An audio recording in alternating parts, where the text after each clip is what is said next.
You আকৃতির 7টি ছোট বড় ভবন নিয়ে গঠিত জাবালে নূর টাওয়ার। নিচতলায় ঝুটগোদাম, দ্বিতীয় তলায় ব্যবসা প্রতিষ্ঠান আর উপরের তলাগুলোতে আবাসিক।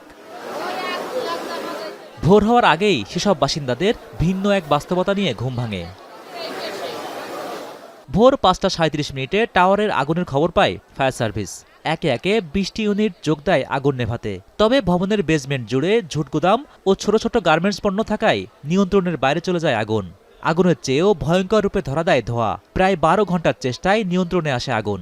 বিল্ডিংয়ের প্রতিটা জায়গায় আপনার জুট এবং গার্মেন্টসের অ্যাক্সেসরিজ দিয়ে পুরা বোঝাই করা, প্রতিটা ছোট বড় শাটার দিয়ে ক্লোজ করা, ক্লসেবল গেট দিয়ে ক্লোজ করা, যার কারণে আমাদের এত সময় লাগছে।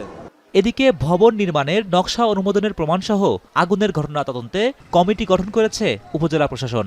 আমরা একটি 5 সদস্য বিশিষ্ট একটি কমিটি গঠন করব। এখানে রাজুকের বিল্ডিং কোড মানা হয়েছে কিনা, এবং আপনারা দেখছেন যে এই 10তলা বিল্ডিংয়ের পাশেই প্রায় 4-5টি বিল্ডিং রয়েছে যেগুলো খুবই অ্যাডজাসেন্ট। এখানে আমরা দেখতে পাচ্ছি যে এখানে বিল্ডিংয়ের কোড মানা হয়নি। প্রাথমিকভাবে গুরুতর হতাহতের কোনো ঘটনা ঘটেনি। হোসেন জাহিদ, এখন, ঢাকা।